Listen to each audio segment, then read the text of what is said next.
இதில் கலந்துட்டு அனைத்து சொன்ன பரிகாரமும் சூப்பராக இருந்தது. ஸோ இந்த பரிகாரத்தை நான் இன்ன வரைக்கும் நானும் இன்னும் கேட்டதே கிடையாது. அந்த லாஜிக்கோடு சொன்னது, அதுக்கப்புறம் நலமகாராஜை பற்றி 7:20 அந்த டைமிங் சொன்ன விஷயம், அதுக்கப்புறம் புனர்புருஷம் எஸ்பெஷலி அந்த டிஃப்ரென்ஷியேட் பண்ணி கொடுத்தது.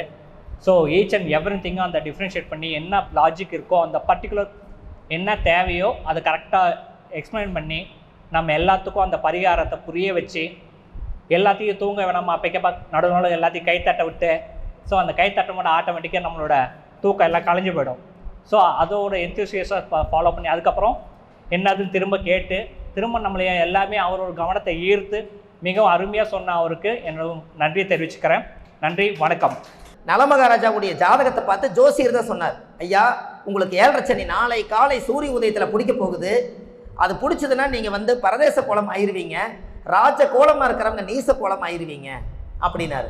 நான் உலகத்துக்கே படி இழக்கிறனே, என்னை போய் பிடிக்குமா அப்படின்னாரு.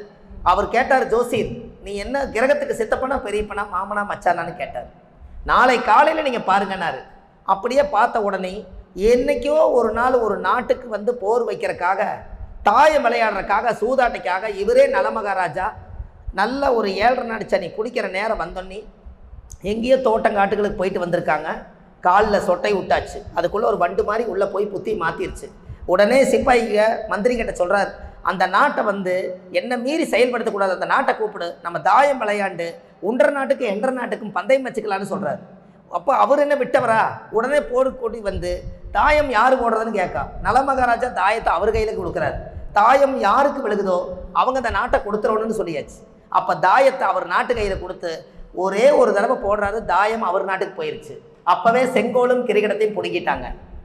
முடிஞ்சதுல பதவி இந்த ஜோசியர் சொன்னது தான், ஐயா நாடு நகரமெல்லாம் இழக்க போகிறீங்கன்னு சொல்லி பொண்டாட்டி குழியில் இழக்க போகிறீங்கன்னாரு. அப்போவே செங்கோல் எல்லாம் முடிச்சுட்டு ஒரு மானத்தை மறைக்கிறதுக்கு ஒரு துணியை கட்டி வெளியே துரத்தி விட்டாங்க. அவர் போய் ஒவ்வொரு பக்கமாக ஊர் ஊராக போய் சுற்றி ஒரு குழந்தைக்கு ஆய் கழுவி விடுறாரு, பழங்களை போய் தேடுறாரு, எங்கேயுமே இல்லை. என்னைக்காவது ஒரு நாள் போய் குளிக்கலான்ட்டு போகிறாரு. குளிக்கலான்னு ஒரு கோமணம் கட்டிட்டு குளிக்கிறாரு, அதையும் கொக்கு உருவுது. மறுபடியும் தலையை கொண்டு போய் ஆடு மாடுகள்லாம் மேய்ஞ்சிட்டு இருக்கிற தலைக்குள்ள போய் ஒளிகிறாரு. தலைகளெல்லாம் கட்டிட்டு வர்றாரு, அந்த தலையை ஆடு திங்க வருது. எல்லாம் போய் கடைசியில் என்னால் முடியலையப்பா, 7:30 நாடு சனி என்னால் முடியல, இப்படி ஒரு கிரக தோஷம் இருக்குதுங்கிறது எனக்கு தெரியலன்னு ஓஞ்சு போய் கரெக்டாக 7.5 வருஷம் கிளம்பிச்சு ஒரு ஜோசியர் யார் சொன்னாரோ அவர் மரத்தடியிலேயே இவர் சேர்றாரு. அவர் பார்த்தோன்னே அந்த ஜோசியர் கேட்குறாரு, ஐயா என்னை தெரியுதுங்களான்னு. யாரப்பா நீங்க? வாங்க நலமகாராஜான்னு கூப்பிட்டார் ஜோசியர். என்னப்பா நான் நலமகாராஜாங்கிறது உனக்கு எப்படி தெரியுன்னு? நீ நலமகாராஜாவாக இருந்து நீச கோலம் ஆவின்னு சொன்னதே நான் தானே, இந்த ஜோசியர் தானே சொன்னேன்னு சொல்லலாம். அப்பா சாமி உன் காலை கொடு, நான் முதல்ல இதை பிடிக்கிறேன், இனிமேல் வாழ்க்கையில் 7:30 சனி யாருக்குமே வந்துடக்கூடாதுன்னு சொல்லி அந்த ஏட்டை கொஞ்சம் பிரட்டிப்பாரு, என்னைக்காவது ஒரு நாள் என் பொண்டாட்டி குழியில் பார்க்கணுன்னு ஆசை இருக்குதுன்னு சொல்லலாம். அதுக்கு சொல்கிறாரு, அதே நாளை காலை சூரிய உதயம் வரும்போது நீங்கள் நலமகாராஜாவாயிருவீங்கன்னு சொல்கிறாரு. இது நடக்குமா, இது நிஜமா அப்படிங்கிறாரு. அன்னைக்கு சொன்னனே நடந்துச்சா இல்லையாங்க, கம்முன்னு வாயை புத்திட்டாரு. அதே மாதிரி இதை பேசிட்டு இருக்க 2 சிப்பாய்க்கு வர்றாங்க. பார்த்த உடனே, ஐயா நீங்கள் நலமகாராஜா தானேங்க? ஆமான்னு. உங்கள் நாட்டை நாங்கள் இலவசமாக வாங்கினதுனால என்றைக்கோ உங்களை அறிவிச்சிட்டாங்க, உங்கள் நாட்டை உங்கள் கையில் கொடுக்க சொல்லி, அதனால் உங்களை கூட்டிகிட்டு வர சொன்னார்னு சொல்லி அந்த நாட்டு ராஜா கூப்பிட்டார். உடனே இங்கிருந்து போன உடனேயுமே அவரை பன்னீரில் குளிக்க வச்சு அவருக்கு செங்கோல் கிரிக்கெட்டமெல்லாம் திரும்பி இழந்ததெல்லாம் கொடுத்து, பொண்டாட்டி பிள்ளைகள் எல்லாம் பல்லாக்களை வச்சு வெளியூர் எடுத்துகிட்டு போனதெல்லாம் திரும்பி கொண்டு எல்லாத்தையும் சேர்த்தி அந்த போன இழந்ததெல்லாம் மீண்டும் வந்துச்சு. அதனால தான் உடனே பார்த்துட்டு 7.5 வருஷம் கிளம்பிச்சு இழந்ததெல்லாம் மீண்டும் கிடைச்சதுனால தான் சனி போகும்போது நல்லது பண்ணுவார்னு சொன்னாங்க. அந்த 7.5 சனியில் தான் நலமகாராஜா திரும்பியும் இந்த சொத்து வீடு வாசல் எல்லாம் வந்ததுக்கப்புறம் ஒரு ஜோதிடருக்கு ஒரு பரிமாணம் செஞ்சார். ஐயா சாதாரணமாக ஒரு ராஜாவுக்கே இவ்வளவு சோதனையே, என்னால் உயிர் ஒன்று தான் இருக்குது, இத்தனை இழந்தனே, பாமர மக்களெல்லாம் எவ்வளவு கஷ்டப்படுவாங்க, ஜோசியரே நீங்கள் சொல்லுங்கள், இந்த மக்களுக்கெல்லாம் ஒரு சரியான பரிகாரம் சொல்லுங்க. அப்போ தான் அவர் சொன்னார், 7:20 மனசில் வச்சுக்கோங்க, 7:20. அப்போது அவர் சொல்கிறார், உங்களுக்கு சனி எங்கே முடிச்சதுன்னு கேட்க. அப்போ சனி நேராக டைரெக்டாக இறங்கின இடம், சேட்டலைட்டே பாதிக்கிற இடம் டைரெக்டாக கும்பகோணத்தில் திருநள்ளாறு கோவில். அந்த திருநள்ளாறு கோவிலில் பாருங்கள், இன்றைக்கி வரைக்கும் சேட்டலைட் விட்டால் அங்கே எதுவுமே இயங்காது. அந்த இடத்துல தான் சனி டைரெக்டாக இறங்குது. அந்த இடத்துல நீங்கள் ஒரு தெப்ப குளத்தை கட்டி யாருக்கெல்லாம் சனி பிடிச்சிருக்குதோ அவங்கெல்லாம் சனி நீராடு அப்படின்னு வச்சாங்க. அங்கே போய் நீங்கள் அந்த குளத்துல 7:20 இரவில் போய் குளிச்சால் அந்த டயத்தில் மட்டும் அந்த கரெக்டாக அந்த பவர் அந்த தண்ணிக்குள்ளே வருது. 7:30 சனி இருக்கிறவங்க அத்தனை பேரும் அந்த குளத்துல போய் இரவு பார்க்காம குளிச்சுட்டு வந்தீங்கன்னா 7:30 சனி தோசை அன்றோடு வருத்தி. இரவு 7:20 காலையில் இல்லைங்க, இரவு 7:20 அப்போத்தான் அந்த சேட்டலைட் பவர் வருது. அப்போத்தான் அந்த இடத்த வச்சு அவருடைய அளவு நீளத்தை கொடுத்து தெப்ப குளத்தை கட்டி நலமகாராஜா நான் இல்லாத காலத்திலையும் கூட இந்த வரக்கூடிய சந்ததிகளும் பாமர மக்களும் ஏழவாளைகள் எல்லாம் இந்த நதியில குளிச்சவங்களுக்கெல்லாம் இந்த சனிதோஷ நிவர்த்தி ஆகட்டுன்னு சொல்லி நலமகாராஜா ஜோசியர் சொல்லி கோயில் கட்டினாரு. அப்ப இது யாருனால ஐயா உருவாச்சு? ஜோதிடருக்கு எவ்வளவு சக்தி இருக்குன்னு இப்ப பாத்தீங்களா? அப்போ அந்த ஜாதகத்துல இழந்ததெல்லாம் மீண்டும் கிடைக்கும், சொன்ன தேதியில நடக்குன்னு சொல்லி அன்னைக்கே சொல்வாக்கு செல்வாக்கா உருவாக்கி அந்த நலமகாராஜாவுடைய கோயிலை கட்டுறதுக்கு மிகப்பெரிய நம்மளை போல ஜோதிடர்கள் தான் உறுதுணையா இருந்திருக்காங்க.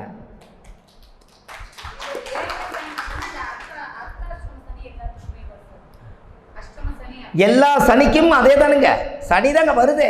7:30 சனி, அஷ்டம சனி, மங்கு சனி, பொங்கு சனி, மாரக சனி, கண்ட சனி, மரண சனி, நீங்க எத்தனை சனி வேணாலும் வச்சுக்கோங்க. அதுக்கு எல்லாத்துக்கும் சனி பகவான் ஒருத்தர் தான். அவரை தூக்கி கட்டத்துக்கு கட்ட நீங்க மாத்துறதுனால வடிவத்தை வேற மாதிரி அமைச்சுக்கிறீங்க, அவ்வளவுதானே. ஆனா சனி ஒருத்தர் தானே. சனிக்கிழமை விசேஷம், சனிக்கிழமை சனியோட ஆதிக்கம் வர்றதுனால சனி விசேஷம். அம்மா பொதுவாகவே என்ன சொல்லுது, அது 7:30 நாடு சனி இருக்கிறவங்க எல்லாரும் போகலாம், சனி திசை நடக்கிறவங்க எல்லாரும் போகலாம். அப்போ இந்த ஜாதகத்துல அந்த காலத்துல அந்த நலமகாராஜாவுக்கு இப்படி ஒரு கஷ்டத்தை கொடுத்து ஜோதிடர்கள் எல்லாம் சேர்ந்து நலமகாராஜாவை காப்பாற்றி விட்டுருக்காங்க. அம்மா நீங்கள் நதியில் குளிங்க, ட்ரெஸ் எல்லாம் அங்கேயே போட்டுருங்க, குளிச்சுட்டு சனியோட மந்திரத்தை சொல்லி எள்ளு எண்ணெய் காசு எல்லாம் வச்சு குளிச்சுட்டு எள்ளு விளக்கு தெய்வம் சனீஸ்வரன் கோயிலில் போட்டுட்டு தேங்காய் பழமெல்லாம் வாங்கி அர்ச்சனை எல்லாம் பண்ணிவிட்டு எல்லாத்தையும் அங்கே விட்டுட்டு நீங்கள் எம்டியாக வாங்க, சனி விட்டுட்டு வாங்க, அவ்வளோதான், எதுவும் வாங்கிட்டு வரவேன். இது நீங்கள் பண்ணுங்க. அப்போது 7:20 அந்த 7:30 வந்துச்சு பார்த்தீங்களா? அது எப்படி வந்துச்சு 7:30? 7:20 7:30 தானே அது ஏதோ ஒரு பிரச்சனை நடந்திருக்குது. அதனால நம்ம முன்னோர்கள் என்ன பண்ணிட்டாங்க, 7:20 வாயில சொல்ல முடியாது, அதனால என்ன பண்ணிட்டாங்க, அவ்வளவுதான், இங்க எங்கேயோ ஒரு 7:30 நடக்குதுன்னு அதை தூக்கி பிரச்சனைக்கு கோளாறுன்னு சொல்றாங்கல்ல, இங்க எங்கேயோ ஒரு கோளாறு நடக்குதுங்கிறாங்க. என்னமோ நீ கோளாறு பண்றேன்னுங்க. நல்லா பாருங்க, பிரிச்சு பாருங்க. கோள் +6, 6ஆம் இடம்னா சண்டை, கோள்னா கிரகம், அங்க ஒரு கிரகம் சண்டை போட்டு இருக்குது, அதான் கோளாறு. ஐயா நம்ம எல்லாத்தையும் பிரிச்சு பார்த்தா சுவை அதிகம் தாங்க ஐயா. அப்போ இந்த சண்டைகள் அதிகமாகி மண்டைகளுடைய மையனேங்கிறான். அந்த காலத்துல சண்டைகள் அதிகமானால் மண்டைகளுடைய மையனே, சண்டை வந்தா தானே பிரச்சனை. அப்ப இதுல ஏதோ ஒரு சம்பவத்தை அந்த காலத்துல ராஜா சொல்லிக்கிறாங்க. அப்ப இந்த துப்புரவு தொழிலாளர்களுக்கு வந்த ஒரு பாட்டுல இன்னைக்கு உங்களுக்கு நலமகாராஜா கதையே கிடைச்சிருச்சுங்களா? அப்ப இனிமேல் நம்மளுக்கு 7:30 நாடு சனிக்கு 7:30 சனிக்கு ஒரு பரிகாரம் என்னங்க, மத்தி மீன் கருவாடு இருக்குது பாருங்க, மத்தி மீன் மத்தி கருவாடுன்னு சொல்லுவாங்க, சதையோடு இருக்கு அந்த கருவாடு. அந்த கருவாடை ஒரு கருப்பு துணியில் கட்டி வீட்டு வாசலுக்கு முன்னாடி கட்டிட்டீங்கன்னா சனினா சூறை வர்றது, அங்கேயே சூறை இருக்கு, அதை எடுத்துட்டு அப்படியே வெளியில் போயிரும் பார்த்துக்குங்க. ஆமாங்க, மத்தி கருவாட்டு பரிகாரம், மத்தி கருவாடு. அது ஏன் மத்தி கருப்பு துணியில் கட்டணும், அது ஏன் சனி மத்தி, சனின மந்தன், மத்தி. சைவமாக இருக்கிறவங்களுக்கு சைவமாக ஏதாவது என்னால் கருவாடு கட்ட முடியாதுங்க அப்படின்னு சொன்னால் யாரோ ஒருத்தரை கூட்டிகிட்டு போய் கருவாட்டு கடையில் போய் இவங்க காசு கொடுத்து கருவாடு வாங்கி இன்னொருத்துக்கு தானமாக பண்ண சொல்லுங்கள். 7:30 சனிக்கு இவங்க தொடவே வேண்டாம், வீட்டுக்கே கொண்டு வர வேண்டாம். ஏன்னா சைவம் இருக்கிறவங்க பிராமணர்ஸும் இருப்பாங்க, ஐயர்களும் இருப்பாங்க, அவங்களுக்கு பரிகாரம் செல்லுபடியாகணும்ல. 7:30 சனிக்கு முன்னாடியே நின்றுக்குது, இது வீட்டுக்குள்ளே வராதுங்க. என்ன ஐயா அது கருவாடு 100 வருஷத்துக்கு இருக்கு, கருவாடு ரொம்ப நாளைக்கு இருக்கு. 7:30 சனி வரைக்கும் நம்ம செஞ்சுட்டு இருக்கலாங்க பரிகாரத்தை, தவிர்த்து வருஷம் மாற்றி கட்டிக்க வேண்டியதானே. ஐயா, 7.5 சனியில் நல்லா தெரிஞ்சுங்க, எள்ளு தயிர் நல்லெண்ணெய் சாதம் காகாத்துக்கு கலந்து சாப்பாடு வைக்க சொல்கிறாங்களா இல்லைங்களா? என்னங்க ஐயா, உங்களுக்கு ஒரு பரிகாரம் சொல்கிறேன். உங்களுக்கு எல்லாத்துக்கும் ஒவ்வொரு திசை நடக்குமல்ல ஐயா, எல்லாத்துக்கும் ஒரு திசை நடந்து தான் இருக்குதுங்க. அந்த திசைக்கு உண்டான பொருள்கள் நாம் ஏதாவது ஒன்று வச்சுக்கணுன்னா நல்ல பிரசித்தி பெற்ற ஸ்தலத்தில் நவகிரக கோயிலுக்கு மலங்கம்மா இருக்குங்களா? உங்களுக்கு ஒருத்தருக்கு யாராவது சூரிய திசை நடக்குதுன்னே வச்சுக்கோங்க. இதில் யாரோ ஒருத்தருக்கு சூரிய திசை நடக்குது, இல்லை யாராவது நடந்தால் சொல்லுங்களேன். இத்தனை பேர்த்தில் கண்டிப்பாக நடக்குமே. உங்களுக்கு நடக்குது, ஐயாவுக்கு நடக்குது, சூரிய திசை நடக்குது. இப்போ ஒரு பரிகாரம், நவகிரகத்துக்கு அந்த சூரிய திசை நடக்கும்போது நவகிரகத்தில் அந்த ஆரஞ்சு கலர் துணி கட்டியிருப்பாங்கல்லங்கம்மா, சூரியனர் கட்டியிருப்பாங்கல்லன்னு, அந்த பூஜை பண்ணி அந்த துணி வந்து நவகிரகத்தை கட்டினத அந்த நவகிரகத்தோட சக்தி அந்த துணியில் இருக்கும். அந்த துணியை வாங்கிட்டு வந்து நீங்கள் சூரியன்னா கோதுமை முடிச்சு உங்கள் வீட்டு பூஜையில் வச்சுக்கோங்க. உங்களுக்கு சூரியன் தோசை நிவர்த்தி ஆகுது.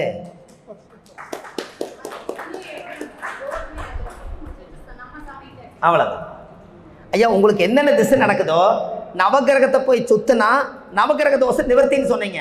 நவகிரகமே கட்டிக்கிற துணியை வாங்கிட்டு வந்துட்டீங்கன்னா நவகிரகம் உங்கள் வீட்டில் தானே இருக்கும். வருவாங்களாவா ஐயா? பூசாரிக்கு வந்து நவகிரகத்துக்கு துவைச்சு கட்டுவாங்க. வசதியாக இருந்தால் புது துணி கட்டுவாங்க. நீங்கள் ஒரு துணியை கொடுத்து போட்டு அந்த துணி வாங்கிட்டு வாங்க. நீங்கள் அவரது பிடுங்கிட்டு வர்றீங்க, நம்மளது பிடுங்கிட்டு விட்ற போகிறாரு. அப்போ நவகிரகம் சந்திரன் திசை நடந்தால் வெள்ளை துணி சந்திர பகவான் கிட்டேருந்து வாங்கி நெல்லை கொண்டு வந்து போட்டு நெல்லில் முடிஞ்சு பொட்டு சந்திரமெல்லாம் வச்சு நீங்கள் சந்திரன் திசை முடியும் வரைக்கும் அதை வச்சுக்கோங்க. செவ்வாய் திசை நடந்தால் துவரம்பருப்பு அதில் போட்டு வச்சுங்க. எல்லாமே சாமி கிட்டேருந்து வாங்கிட்டு வாங்க. ஐயா, உங்களுக்கு தெரியுமா, இந்த சமயமுறை மாரியம்மன் கோயில், அங்காளம்மன் கோயில் எல்லாம் பார்த்தீங்கன்னா புடவை ஏலம் விடுறாங்களா இல்லையா? அப்போ புடவை ஏலம் விட்டா நீங்கள் சாமி கட்டின புடவைன்னு சொல்லி வாங்கிட்டு வர்றீங்கல்ல, இது நவக்கிரகம் கட்டின வஸ்திரம், அவ்வளவுதான்.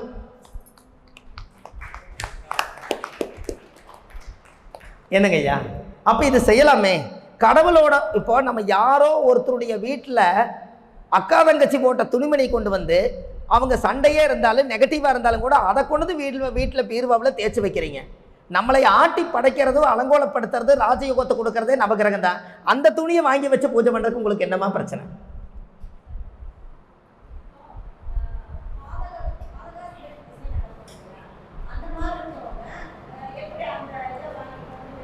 அம்மா, நவகிரகத்தை பொறுத்தளவு உங்கள் ஜாதகத்தில் பாதகம் மாரகம் இது எல்லாத்துக்கும் சம்மந்தப்பட்டு வராது. அப்படி பார்த்தா விருச்சிக இலக்கணத்துக்கு பாதகாதிபதி சந்திரன், அவர் வந்து எங்கே உட்காந்துருக்கிறாரு? சூரியன் பக்கத்தில் இந்த பக்கம் உட்காந்துருக்காரு. நவகிரகத்தை இப்படி சுற்றி வரும்போது ஐயோ எனக்கு பாதக சந்திரன், நான் வரமாட்டேன் இப்படி சுற்றுறீங்களா?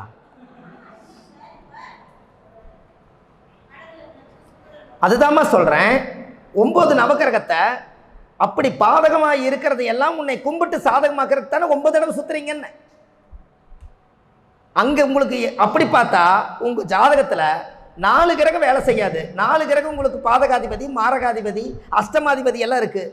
நீங்கள் எப்படி போய் நவகிரகத்தை சுற்றுவீங்கன்னு? நவகிரகம் போதும்.